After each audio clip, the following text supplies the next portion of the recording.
الرحمن الرحيم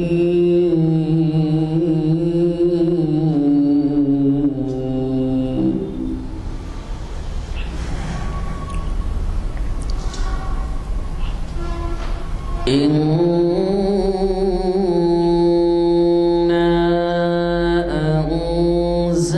أنزلناه في ليلة القدر وما أدراك ما ليلة القدر ليلة القدر خير من ألف شهر تنزل الملائكة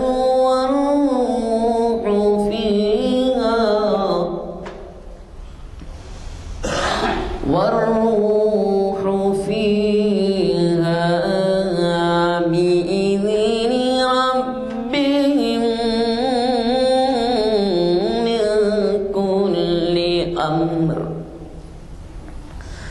سلام هي حتى مطلع الفجر صدق الله العظيم.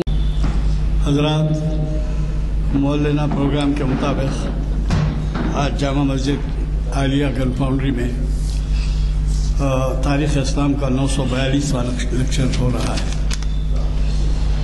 اور آج کے ہمارے مقرر مجھے تو خیال پڑتا تقریباً 20 سال سے ہمیں مخاطب کر رہے ہیں.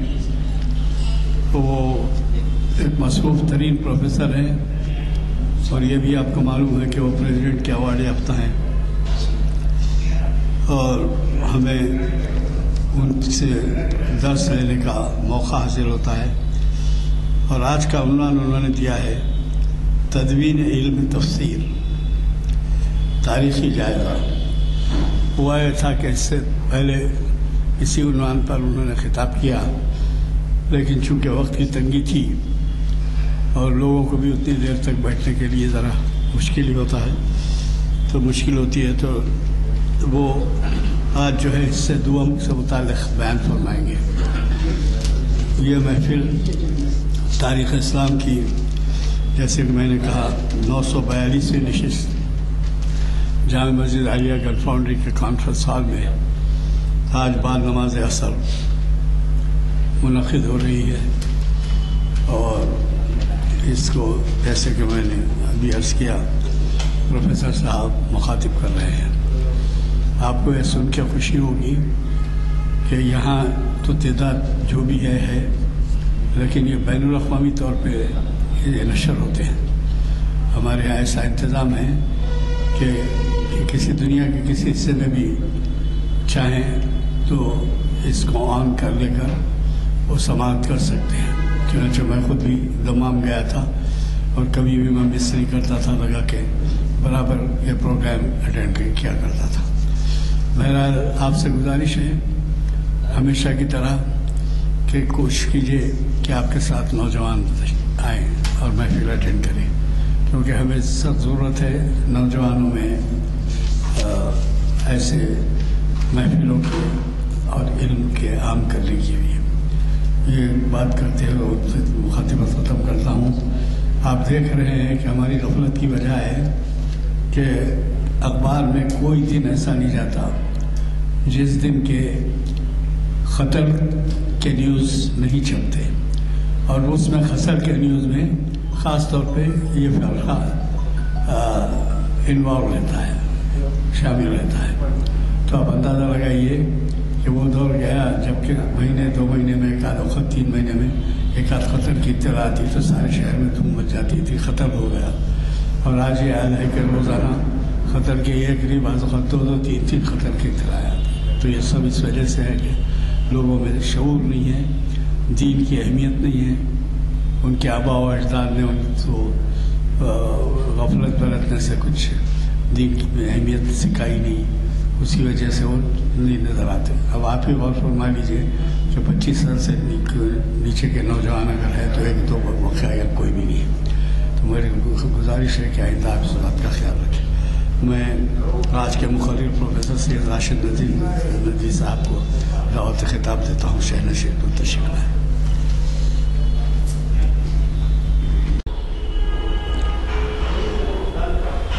الحمد لله نحمده ونستعينه ونستغفره ونؤمن به ونتوكل عليه ونعوذ بالله من شرور أنفسنا ومن سيئات أعمالنا، من يهده الله فلا مضل له ومن يضلل فلا هادي له، ونشهد أن لا إله إلا الله وحده لا شريك له، ونشهد أن محمدا عبده ورسوله صلى الله عليه وسلم۔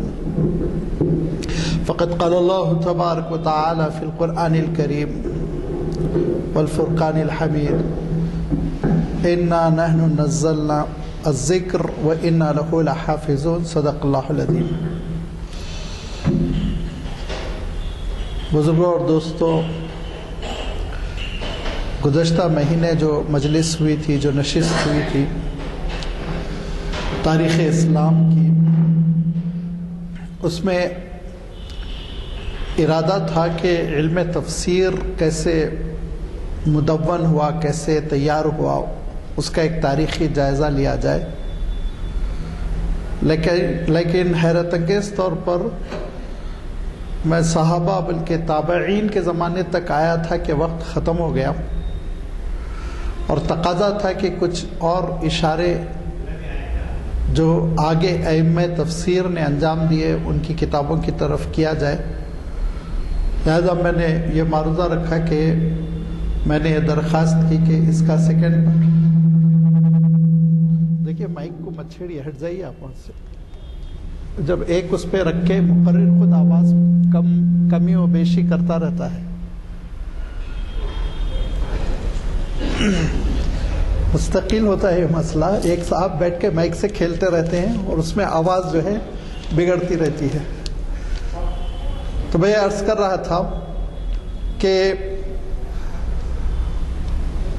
تابعین کے دور میں قرآن مجید کی تفسیر اور علوم قرآن سے متعلق جو چیزیں تھیں وہ زیادہ تر روایتاً تھی، روایت کی جاتی تھی، تحریری ذخیرہ ابھی منظر عام پر نہیں آیا تھا۔ اللہ تعالیٰ کی شان ہے کہ اللہ تعالیٰ نے اپنے کلام پاک کی حفاظت کی ذمہ داری لی۔ انا نحن نزلنا الذکر وانا لہ لحافظون۔ اور اگر ہم یہ سمجھتے ہیں کہ کلام پاک کی حفاظت صرف اس کی تلاوت کی ہے، اس کے الفاظ کی ہے، تو یہ غلط فہمی ہے، بلکہ اس کے معنوں کی حفاظت ہے، اس کے مفاہیم کی حفاظت ہے، اس کے مصداق کی، اس کی تفسیر کی حفاظت، یہ سب اللہ تعالیٰ کی جانب سے ہے۔ اور اللہ کے رسول صلی اللہ علیہ وسلم نے ہی یہ خدمت انجام دینی شروع کی کہ یعلمہم الکتاب والحکمہ، تعلیم کتاب آپ صلی اللہ علیہ وسلم کے فرائض منصبی میں سے تھا، کتاب کی تعلیم کرنا، لوگوں کو سمجھا دینا۔ اگرچہ کہ صحابہ عربی زبان کے اعتبار سے اعلیٰ معیار پر فائز تھے، ان کا ذوق بہت بلند تھا، خالص عرب تھے، وہ ملاوٹ ہوئی نہیں تھی۔ تو بعد میں عباسی دور میں مختلف امتوں نے، قوموں نے، ایرانیوں نے، رومیوں نے اسلام قبول کیا تو پھر ملاوٹیں شروع ہوئی۔ صحابہ کے دور میں تو عربی بالکل خالص تھی، اور صحابہ قرآن پاک راست سمجھتے تھے، پھر بھی اللہ کے رسول صلی اللہ علیہ وسلم سے رجوع کرتے تھے۔ بعض مقامات پیچیدہ ہو جاتے، وہ حل نہیں کر پاتے، اور اللہ کے رسول صلی اللہ علیہ وسلم اس کی تفسیر، اس کی تشریح فرمایا کرتے۔ متعدد روایتیں احادیث کی کتابوں میں موجود ہے۔ صحابہ میں بعضوں کو اللہ تعالیٰ نے فہم قرآن میں بہت امتیاز دیا. حضرت عبداللہ ابن عباس رضی اللہ تعالیٰ عنہ، حضرت عبداللہ ابن عمر رضی اللہ تعالیٰ عنہ، حضرت ابی ابن کعب رضی اللہ تعالیٰ عنہ. خواتین میں ام المومنین حضرت عائشہ رضی اللہ تعالیٰ عنہ، اور بھی صحابہ ہیں، حضرت عبداللہ ابن مسعود رضی اللہ تعالیٰ عنہ. لازمی بات ہے اس لسٹ کا میں یہاں پہ احاطہ نہیں کر رہا ہوں، بطور مثال چند نام میں نے آپ کی خدمت پہ رکھے. یہ صحابہ نے، ان صحابہ نے درس و تدریس کا فریضہ انجام دیا، مسند درس لگا ان کا. حضرت عبداللہ ابن عباس رضی اللہ تعالیٰ عنہ مکہ مکرمہ کے مفسر قرار پائے. حضرت عبداللہ ابن عمر رضی اللہ تعالیٰ عنہ مدینہ منورہ میں درس دیتے تھے. حضرت عبداللہ ابن مسعود رضی اللہ تعالیٰ عنہ عراق میں درس دیتے تھے. ایک ایک علاقے میں ایک ایک تفسیر کا امام تھا جو تفسیر کے تقاضوں کو پورا کر رہا تھا. لیکن میں نے عرض کیا کہ زیادہ تر روایتیں تھیں اور ضبط تحریر کا ابھی معاملہ نہیں شروع ہوا تھا. تیسری صدی ہجری شروع ہوتے ہوتے قرآن مجید کی تفسیر لکھی جانے لگی اور مختلف ائمہ نے تفاسیر لکھی. بعض نامکمل ہے، بعض مکمل ہے، بعض بہت مختصر ہے، بعض مشکلات القرآن کے نام سے ہے. مختلف ناموں سے کچھ نہ کچھ تحریری سرمایہ آتا رہا. لیکن ان میں سب سے زیادہ ممتاز تفسیر ہوئی اور سب سے زیادہ فائق امام ہوئے وہ دراصل امام ابن جریر طبری رحمۃ اللہ علیہ. بہت بڑے امام تھے، بڑی ذہانت تھی، اور ان کی ذہانت دیکھ کر، یہ دیکھیے بہت قابل تقلید چیز ہے، ان کی ذہانت کو دیکھ کر ان کے والد نے یہ تہیہ کیا کہ میں میرے بچے کو دینی علوم کے لیے ڈال دوں گا. موجودہ دور میں کیا ہوتا ہے، بچوں کی شرارت دیکھ کر فیصلہ کیا جاتا ہے کہ یہ علوم دین کے لیے مدرسے بھیج دیے جائیں.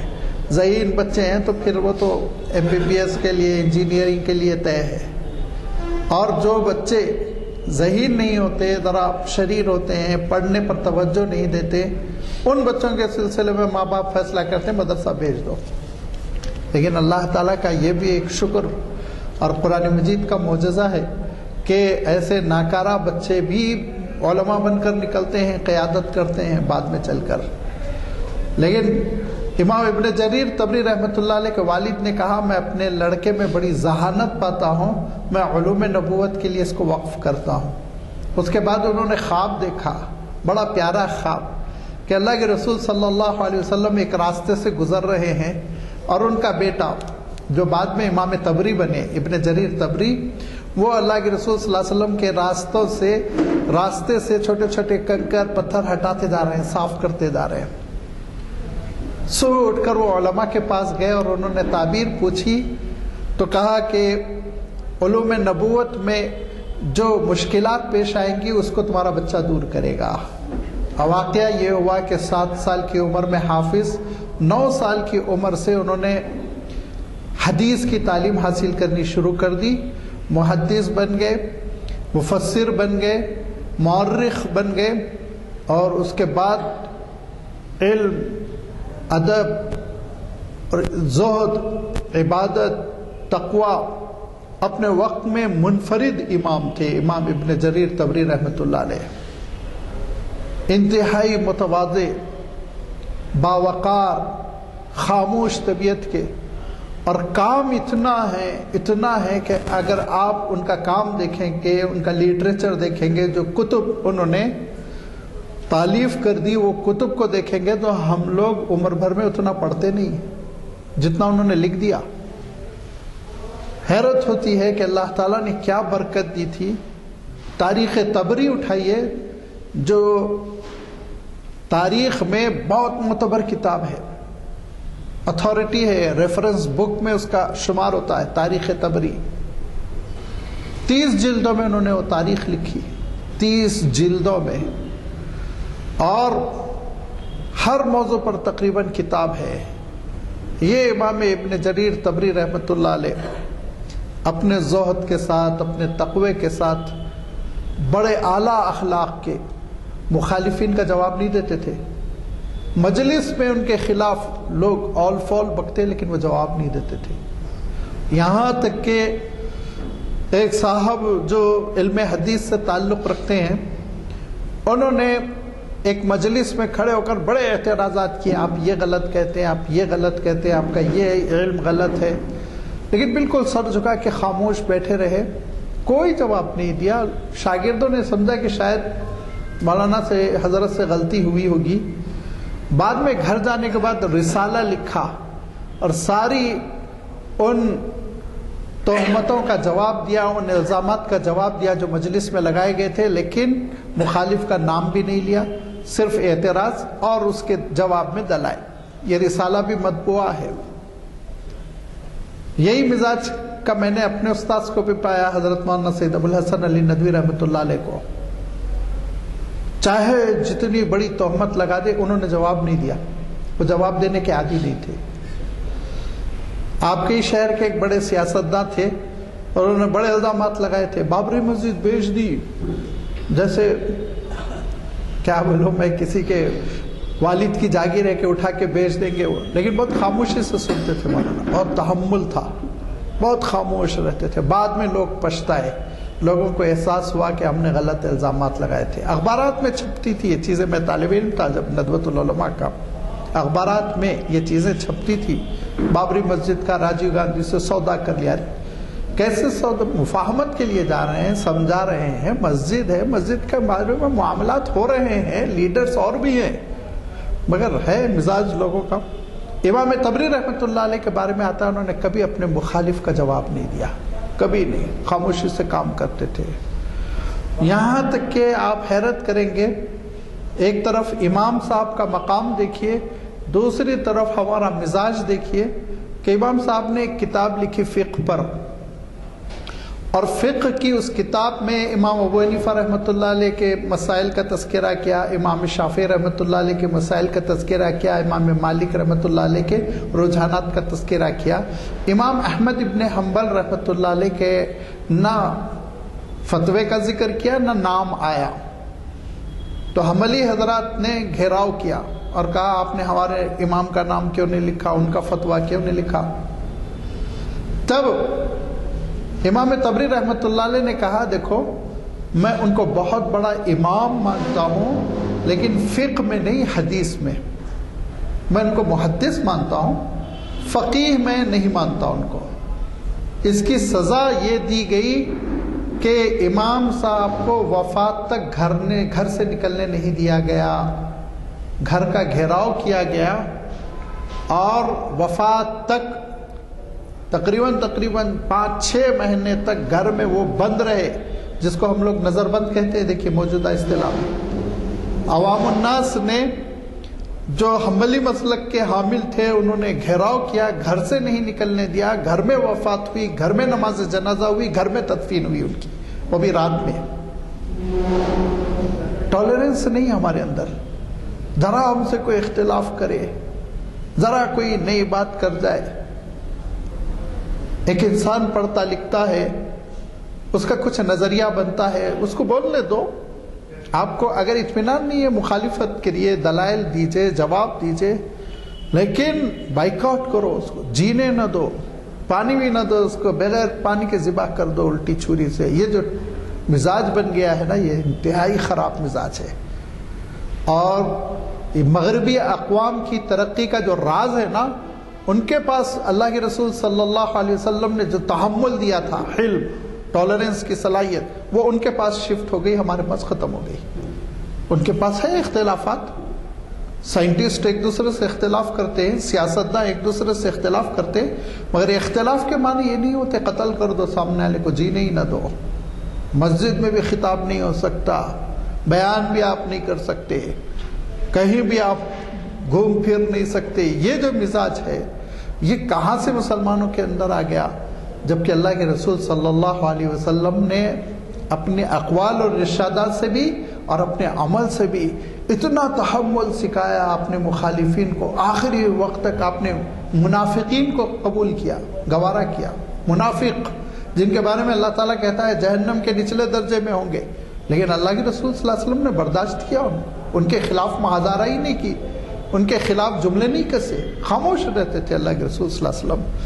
تو جس رسول نے تحمل کی اعلیٰ صفت عطا کی، اسی رسول کی امت میں پتہ نہیں کیوں کمی ہو گئی، بڑی مجھے شکایت ہے۔ میں ہمیشہ کہتا ہوں ہم تحمل پیدا کریں، ایک مخالفین کو برداشت کریں، جواب دیجئے، میں یہ نہیں کہتا آپ منہ بند ہو جائیں، لیکن آپ ان کو حق تو دیجئے، ارے کم سے کم جینے کا حق تو دیجئے۔ آپ کے خلاف بول گیا تو آپ پانی بھی نہیں دیں گے، یہ نہیں ہو سکتا، یہ غلط بات ہے۔ امام طبری رحمۃ اللہ علیہ نے اسی قسم پرسی میں، اسی معصومیت کے ساتھ، یہ بھی اللہ تعالیٰ کی سنت ہے، اللہ تعالیٰ کا اللہ تعالیٰ کی قدرت ہے، ایک عطیہ ہے کہ امام طبری ساری سنتوں پر عمل کر رہے تھے، لیکن شعب ابی طالب کی سنت نہیں مل رہی تھی، تو اللہ تعالیٰ نے کہا یہ بھی سنت مل جائے، لہذا آپ وفات پا گئے اور آپ نے تفسیر چھوڑی 30 جلدوں میں، 30 والیومز، 30 جلدوں میں تفسیر۔ اس تفسیر کا نام ہے جامع البیان فی تفسیر القرآن، تفسیر تبری کے نام سے مشہور ہے۔ میرے سامنے اب تک تو اس کا اردو ترجمہ نہیں گزرا، مگر ہو سکتا ترجمہ ہوا ہوگا، کیونکہ وہ اتنا بڑا پروجیکٹ ہے، 30 جلدوں کا ٹرانسلیشن معمولی چیز نہیں ہے نا۔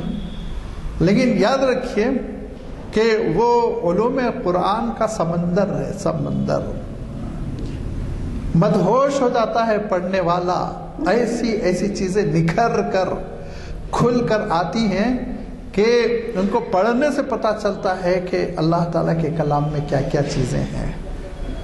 لہذا تفسیر تبری، پہلی تفسیر جس کا نام ہے جامع البیان فی تفسیر القرآن، یہ پہلی مدون تفسیر ہے، خوب چھپتی ہے ماشاءاللہ، ایک سے ایک اچھے عربک میں پیارے پیارے ایڈیشن نکلتے ہیں۔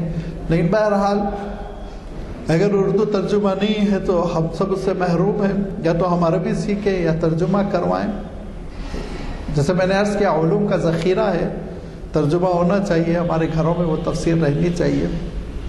یہ جو تفسیر ہے اس کو کہتے ہیں التفسیر الماسور۔ تھوڑی سی فنی چیزیں ہیں، میں بتا دیتا ہوں۔ بیسیکلی آپ یوں سمجھیے، بنیادی طور پر تفسیر کی 3 قسمیں کی گئی ہیں، بنیادی طور پر 3 قسموں کی تفسیر ہوتی ہے، یا 3 منہج ہے تفسیر لکھنے کے، 3 طریقے کار ہیں۔ اس میں ایک ہے التفسیر الماسور۔ التفسیر الماسور کہتے ہیں روایتوں کی بنیاد پر تفسیر کرنا، اللہ کے رسول صلی اللہ علیہ وسلم سے جو روایتیں ہیں، پھر اکابر صحابہ سے جو روایتیں ہیں، وہ روایتیں جمع کرنا اور اس کی روشنی میں قرآن مجید کی تشریح کرنا، اس سے نہیں ہٹنا، یہ ہے تفسیر معصور۔ سا سے اثر بیان نقل کرنے کو کہتے ہیں، نریٹ کرنے کو۔ تو تفسیر معصور میں سب سے اعلیٰ مقام ایتھینٹک تفسیر تبری ہے، امام ابن جریر تبری رحمۃ اللہ علیہ کی جامع البیان ہے۔ یہاں تک کہ بعض کہنے والوں نے کہا بعد میں جتنی تفسیریں اس میدان میں آئی وہ سب دراصل اس کی زیروکس کاپیاں ہیں، کہا اسی کی تشریح ہے، اسی کا اختصار ہے، اسی کا خلاصہ ہے، اسی میں کچھ اضافے ہیں، مین سورس وہی ہے، کہا امام تبری رحمۃ اللہ علیہ کی تفسیر جس کا نام ہے جامع البیان۔ یہ عظیم الشان خدمت انجام دی گئی 3 صدی ہجری میں، ہجرت کا یہ 3 صدی تھی، ہجرت کے بعد 300 سال گزر رہے تھے۔ اس کے بعد یہ صدی ختم ہوتے ہوتے جب 4تھی صدی شروع ہوئی تو ایک اور عالم ظاہر ہوئے، اور بھی تفسیریں ہیں، میں ان کو چھوڑ رہا ہوں کیونکہ جو اہم ترین تفسیر کے میدان میں کارنامے ہیں میں انہی کا ذکر کر رہا ہوں۔ دوسرے جو عالم نمایاں ہوئے، امام تبری طبرستان کے تھے۔ طبرستان کے بارے میں کہتے ہیں آج کل جو روس کی ریاستیں آزاد ہوئی ان میں ایک ترکمنستان ہے، تو ترکمنستان میں طبرستان پڑتا ہے کہتے ہیں، وہاں کے تھے وہ۔ پھر اس کے بعد سے ایران میں خوارزم ایک علاقہ ہے، اس کا ایک گاؤں ہے زمخشر، وہاں پہ ایک بزرگ پیدا ہوئے، محمود ان کا نام رکھا گیا، جار اللہ محمود الزمخشری کے نام سے وہ مشہور ہوئے۔ اور انہوں نے بھی تعلیم حاصل کی، بڑی ذہانت، بڑی لیاقت، لیکن ان کا رجحان خاص تھا۔ ان کا رجحان تھا دراصل لسانی تحقیقات، لفظ کے معنی کیا ہے، کہاں سے بنا، روٹ ورڈ کیا ہے، مجازن کیسے استعمال ہوتا ہے، کنایے میں کیسے استعمال ہوتا ہے۔ یہ جو علوم بلاغت ہوتے ہیں، دیکھیے وہ علوم بلاغت کے وہ امام تھے، اور کتاب بھی ہے ان کی اساس البلاغہ، بہت عالی شان کتاب ہے، اپنے فن میں بے مثال کتاب ہے اساس البلاغہ، اس کا کوئی جواب نہیں ہے عربک لٹریچر میں۔ وہ امام جو تھے امام زمخشری، انہوں نے قرآن مجید کے الفاظ کو، اس کی تراکیب کو، اس کے جملوں کو، اس کی نحوی تحقیق کو، اس کے قواعد کی تحقیق کو پیش کرنے کے لیے تفسیر قلم بند کی، اور وہ کشاف کے نام سے مشہور ہوئی۔ الکشاف نام تو بڑا لمبا طویل ہے، لیکن مشہور کشاف تفسیر کشاف کے نام سے۔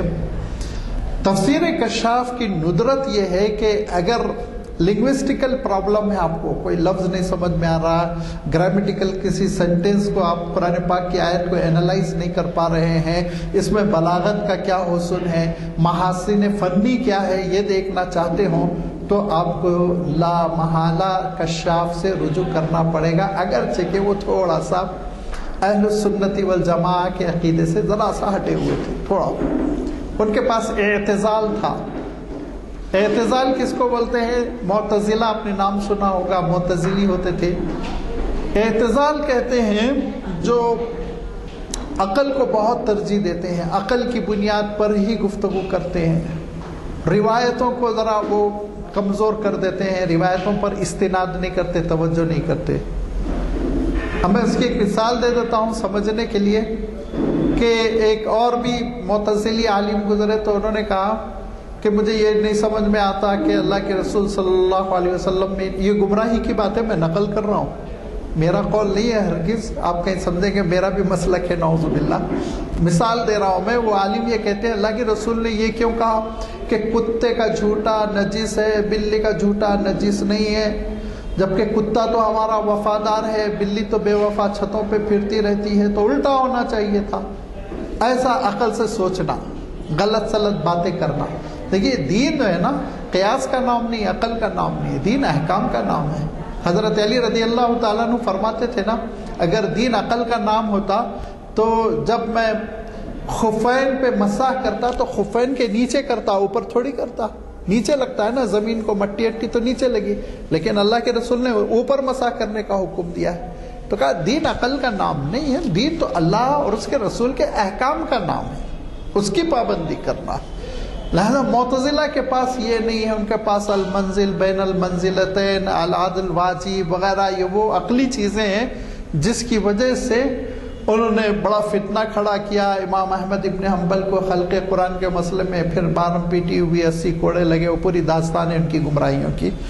تو کشاف میں اعتزال ہے، زمخشری اعتزال کی طرف مائل تھے، لیکن اس کے باوجود تفسیر کا جو مقام ہے اس کا انکار کوئی نہیں کرتا، کوئی نہیں کرتا۔ جو بلاغت کے علوم اس میں نمایاں کیے گئے ہیں اور لسانی بحثیں جو اس میں آئی ہیں، زبان کی تحقیق جس کو آپ کہتے ہیں، یہ لفظ کتنا حسین ہے، کہاں سے آیا، کیوں استعمال کیا گیا، یہ ساری بحثیں جو ان کے پاس ہے وہ کسی اور کے پاس نہیں پائی جاتی۔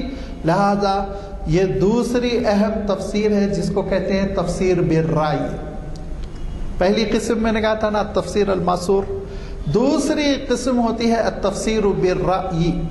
اب اس میں پھر ذرا اس کو بھی ڈیوائیڈ کرتے ہیں، التفسیر بالرأی المحمود و بالرأی المذموم، وہ بڑی لمبی تفصیل ہے، ٹیکنیکل چیزیں ہیں، تعداد اور بھی گھٹ جائے گی میں اتنی فنی باتیں کرا تو، لہذا اشارہ کرتا ہوں کہ یہ تحقیقاتی تفسیر ہے، تحقیق کے ذریعے سے انہوں نے چیزوں کو ثابت کرنے کی کوشش کی، اور جس میں تفسیر بالرأی فی اللغہ، لغت زبان دانی کے سلسلے میں انہوں نے اپنی آراء کو قلم بند کیا۔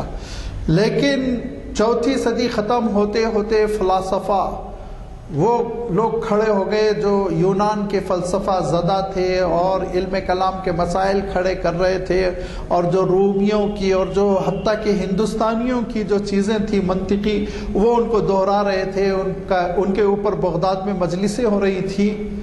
یہ سارے تقاضوں کو دیکھتے ہوئے پھر ایک اللہ تعالیٰ نے ایسی شخصیت پیدا کی۔ یہ ہمارا سرمایہ ہے، ہم کن کے ابنا ہے، غور کیجئے، ہم فرزندان توحید کیسی امت ہے، ہمارے اسلاف کیسے ہیں، کہ ایک پھر بزرگ جو ہے وہ رئی نامی مقام پہ پیدا ہوئے، جس کی وجہ سے نسبت رازی لگی، فخر الدین رازی رحمۃ اللہ علیہ، 5ویں صدی ہجری کے عالم ہیں، بہت بڑے عالم۔ فقہ میں ان کو کمال تھا، حدیث میں ان کو کمال تھا، فلسفے میں، منطق میں ان کو کمال تھا، تفسیر کے وہ امام تھے۔ وہ درس دیتے تھے تو جب میں غفیر لگتا، اور حیرت کریں گے آپ، وہ سواری پر چلتے تو طلبہ پیچھے پیچھے بھاگتے تھے۔ اور ایک معتبر عالم نے لکھا ہے کہ میں نے طلبہ کا اندازہ لگانے کی کوشش کی، جو سواری کے پیچھے بھاگ رہے ہیں وہ 300 کے قریب تھے، اور سوالات پوچھتے رہتے تھے اور وہ سوالات کا جواب دیتے رہتے تھے۔ یہ ہے امام فخر الدین رازی رحمۃ اللہ علیہ، بہت بڑے اللہ والے اہل علم میں سے گزرے۔ آپ نے التفسیر الکبیر قلم بند کی، التفسیر الکبیر، لیکن مشہور یہ ہے تفسیر رازی، تفسیر رازی۔ امام صاحب فرماتے تھے کہ ہر علم کی اصل کلام پاک ہے، فلسفے کی اصل کلام پاک، قواعد کی اصل کلام پاک، علم حدیث کی اصل کلام پاک، احکام شریعت کی اصل کلام پاک۔ آگے بڑھ کے وہ کہتے تھے فلکیات کی اصل کلام پاک، جغرافیہ کی اصل کلام پاک۔ تو ایک صاحب نے مذاق اڑایا کہ میتھمیٹکس کی بھی اب آپ اس کو اصل الاصول قرار دیں گے قرآن مجید کو، تو انہوں نے کہا یہ احمق اگر ایک بار غور سے تفسیر پڑھتا تو پھر یہ جملہ نہ کستا کا، اس نے غور سے قرآن پاک نہیں پڑھا۔ فرماتے تھے کہ ہر چیز کی اصل جو ہے وہ اللہ کے کلام میں پائی جاتی ہے، ضرورت ہے تو تفکیر کی، غور و فکر کی، اور اس غور و فکر کا جو انہوں نے نتیجہ پیش کیا، تفسیر کبیر جس کا بھی میں نے نام لیا، وہ تفسیر قابل مطالعہ ہے۔ آج تک اگر نئے نئے عقلی مسائل کھڑے ہو رہے ہوں اور اعتراضات ہوں، چیلنجز ہوں، اور اگر انسان تفسیر کبیر پڑھا ہوا ہے تو بہت آرام سے جواب دے لے گا۔ یہ صلاحیت پیدا کی انہوں نے، فلسفیانہ لاجک کی بنیاد پر گفتگو کرنا، اور انتہائی مفصل تفسیر جو تقریباً 12-13 جلدوں میں چھپتی ہے، اور آج کل ذرا اس کو ضخیم کر کے 8-9 جلدوں میں چھاپا جاتا ہے عرب ملکوں سے۔ عربی کی وہ تفسیر ہے جس میں آپ نے بہت ہی وضاحت کے ساتھ، اعتماد کے ساتھ، کانفیڈنس کے ساتھ ان سارے مسائل کا جواب دیا جو عقلی بنیاد پر کھڑے ہوتے ہیں۔ قرآن مجید پر اعتراضات، یا قرآن اعتراضات نہ بھی ہو، فہم نہیں حاصل ہو رہا ہے، آیت نہیں سمجھ میں آ رہی ہے، یہ تفسیر بالرأی المحمود سمجھی جاتی ہے کہ بہترین انداز میں عقلی بنیادوں پر تفسیر کرنا۔ اور پھر حقیقت یہ ہے کہ ان 3 تفسیروں کو تفسیر کے لٹریچر میں، تفسیر کے کتب خانے اور خزانے میں، ان 3 تفسیروں کو، امام طبری رحمۃ اللہ علیہ کی تفسیر جامع البیان، زمخشری کی تفسیر کشاف، امام رازی رحمۃ اللہ علیہ کی تفسیر التفسیر الکبیر، یہ ان 3 تفسیروں کو علماء نے بالاتفاق لکھا کہ یہ علوم قرآن کی جڑ ہے، ان کے بعد کسی تفسیر کی ضرورت نہیں۔ اگر ضرورت ہے تو بس یہ کہ عصری اسلوب میں بات پیش کرو، ورنہ ساری چیزیں انہی میں ہیں، پوری ضرورت کی چیزیں اس میں ہیں۔ ان 3 تفسیروں کو پڑھ لو، ہر چیز مل جائے گی تم کو۔ یہ مقام حاصل ہوا تفسیر کے اس ذخیرے سے، تفسیر کی ان کتابوں سے، جن کا مسئلہ یہ ہے کہ سب سے بڑا مانع، رکاوٹ جو ہے ان سے استفادے کی، وہ ہے ہماری عربی سے عدم واقفیت۔ عربی زبان کی تفسیریں ہیں، اگر عربی زبان ہماری ہوتی تو ہم پڑھتے اور پھر ہمارے علم کا مقام بلند ہوتا۔ اور واقعہ یہ ہے کہ اگر عربی زبان واقف نہیں ہے، لازمی بات ہے وقت لگتا ہے، تو کم سے کم اس کے ترجمے حاصل کرنے کی کوشش کرنی چاہیے. ایک وضاحت کے ساتھ یاد رکھیے کوئی بھی ترجمہ اوریجنلٹی نہیں لاتا ہے. جو اوریجنل چیز ہوتی ہے اپنی کتاب میں وہ اوریجنلٹی ترجمے میں نہیں شفٹ ہو سکتی. لکھ کر رکھے آپ, مترجم ناکام ہو جاتا ہے لہذا, لیکن پھر بھی نیابت ہو جاتی ہے, پھر بھی آپ کو ایک اندازہ تو ہو جاتا ہے کون سی بحثیں ہیں, کیا کیا لکھا, کیسے لکھا. لہذا ضرورت اس بات کی ہے کہ ہمارے اسلاف نے, جو ہمارے پرکھوں نے, بڑوں نے جو احسانات کیے, وہ احسانات کے ہم شکر گزار بن کر ان کی ان چیزوں سے استفادہ کریں, مطالعے کا مزاج بنائیں, ان کتابوں کو گھر لائیں, ان کے ترجمے گھر لا کر رکھیں, گاہے گاہے ان کو پڑھیں, اپنے بچوں کو پڑھائیں, اپنے گھر میں سنائیں. یہ وہ عظیم الشان اسلامی لٹریچر کا ذخیرہ ہے جس کا دنیا کا کوئی لٹریچر جواب نہیں دے سکتا, نظیر نہیں پیش کر سکتا. لاسانی چیلنج کے ساتھ میں کہہ رہا ہوں, کوئی تورات کی, انجیل کی, بائبل کی کوئی ایسی تشریح, ایسی تفسیر نہیں ہے جو ان تفسیروں کے ہم پلہ ہو جائے. نہیں ہے, یہ اللہ کے کلام کی خدمت ہے. عمریں لگا دی مفسرین نے, عمریں, اور ان کا عالم یہ تھا فاقوں سے گزرتے تھے. ان کا ایک مفسر کے بارے میں پڑھ کے میرے آنکھوں سے آنسو روا ہو گئے کہ تفسیر پوری تیار کر دی لیکن ان کے گھر میں کھانے پینے کا سامان نہیں تھا, جینے کا سامان نہیں تھا, بڑھاپا تھا, بہت پریشان ہوئے. تو انہوں نے معمولی قیمت میں اپنی تفسیر بیچی ایک وراق کو کہ دیکھو تم اس کی کاپی کر کے, تم کو جس کو ہم لائلٹی کہتے ہیں, عام طور پہ رائلٹی ملتی ہے نا کتابوں کی, اس کے لیے انہوں نے آج موجودہ دور کے 4-5 ہزار کی قیمت میں اپنی عظیم الشان تفسیر کی 8 جلدیں بیچ دی تھی وراق کے ہاتھوں. لیکن وہ وراق بیچارہ ایماندار تھا, پھر وہ تفسیر شائع ہوئی اور وہ ذخیرہ محفوظ ہو گیا. ورنہ یہ وہ ہمارے اسلاف ہے جنہوں نے بڑی قربانیاں دے کر اللہ تعالیٰ کے کلام کی خدمت کی اور اسلامک لٹریچر کو وجود میں لایا. آج ہماری ضرورت ہے, ہماری ذمہ داری ہے کہ ہم اس سے استفادہ کریں, مطالعہ کریں, پڑھیں. اب یہ سلسلہ دراز ہے, خوب تفسیریں لکھی گئی, بڑی محنتیں ہوئی اور ایک سے ایک تفسیریں آئیں, یہاں تک کہ پھر آپ کی زبان اردو میں تفسیریں آتی چلی گئیں. بہت جیسے میں نے عرض کیا سلسلہ دراز ہے, اس کا احاطہ ممکن نہیں. انشاءاللہ گاہے گاہے کچھ اہم کتابوں کا اشارہ آپ کی خدمت میں کیا جائے گا. وآخر دعوانا ان الحمدللہ رب العالمین. موجودہ تفاسیر میں مفتی شفیع صاحب کی معرفت حضرات, خطاب پہ کیا تبصرہ کروں, سورج کو روشنی دے چراغ دکھانے کے برابر ہوگا. آپ کو اگلے پروگرام کے بارے میں بتا دوں کہ 29 دسمبر کو